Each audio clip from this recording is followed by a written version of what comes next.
Moi, j'espère que vous allez bien, mes amis. Nous avons dernièrement tous cotisé. Quand je dis tous, chacun a mis la main à la pâte.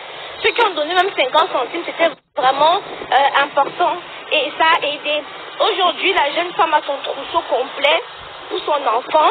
Elle a pu faire l'échographie, tout ça grâce à vous. Et maintenant, il reste, on attend juste qu'elle accouche pour qu'on puisse lui ouvrir son petit fonds de commerce là. Maintenant, moi, ce que j'allais dire, c'est que quand vous voulez aider quelqu'un, aider sans chercher à tirer profit, je vais vous expliquer pourquoi. J'avais posté le numéro de la fille qui était dans le besoin. Donc, une femme la contacte, lui disant, parle avec elle, lui remonte le moral et tout ça. Et maintenant, la dame veut prendre son enfant. Lui dit que oui, apparemment, tu n'as pas des moyens pour t'en occuper, donne-le-moi et tout, et tout, et tout. Mais j'ai halluciné. La fille est venue nous voir parce qu'elle n'avait pas de moyens. Mais soulève ton caleçon. C'est trop chaud, excusez-moi mes loulous. Donc je vous expliquais que il y a une jeune fille qui nous avait posé son problème ici. Elle nous avait expliqué que voilà, elle est presque dans la trentaine, elle n'est jamais tombée enceinte. Elle croyait même qu'elle était stérile. Et voilà, maintenant qu'elle tombe enceinte, le père de l'enfant l'a abandonnée avec l'enfant. Elle veut vraiment le garder. Est-ce qu'on peut l'aider pour le trousseau? J'avais ouvert une cagnotte. On l'a aidé pour faire on a cotisé et on a fait le trousseau, l'échographie. Et maintenant, je dis que bon, je vais compléter sur ce qui reste pour qu'on l'ouvre un petit fonds de commerce.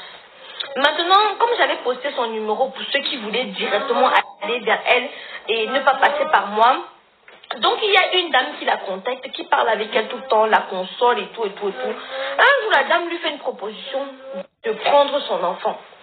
Que oui, tu n'as pas les moyens, moi je viens en Europe et tout et tout et tout, donne-moi ton enfant. J'ai dit, ma chérie, ne fais jamais ça. Tiens, donc j'ai dit à la jeune fille que ne fais jamais ça. Elle va prendre ton enfant, elle va reconnaître ton enfant comme si c'était elle qui avait accouché l'enfant, elle va venir ça va en Europe, tu ne vas plus jamais voir ton enfant. Mais pourquoi on aime souvent profiter du malheur des autres? Il y a beaucoup d'orphelinats au Cameroun, non? Il y a beaucoup d'orphelinats un peu partout, pas seulement au Cameroun.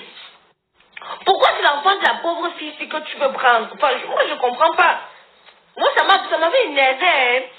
Mais vous savez, à ce moment, j'avais trop de trucs à faire. Donc, du coup, j'étais même dit que non, je veux parler de ça après. Quand tu veux aider quelqu'un, aide quelqu'un sans chercher à en tirer profit. C'est ça le problème de nous, les Africains, ici, là.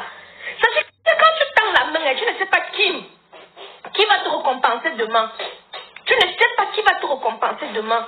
Apprenez à aider les autres sans chercher à en tirer profit. La fille veut garder son enfant, elle n'a pas les moyens. Aide-la à garder son enfant.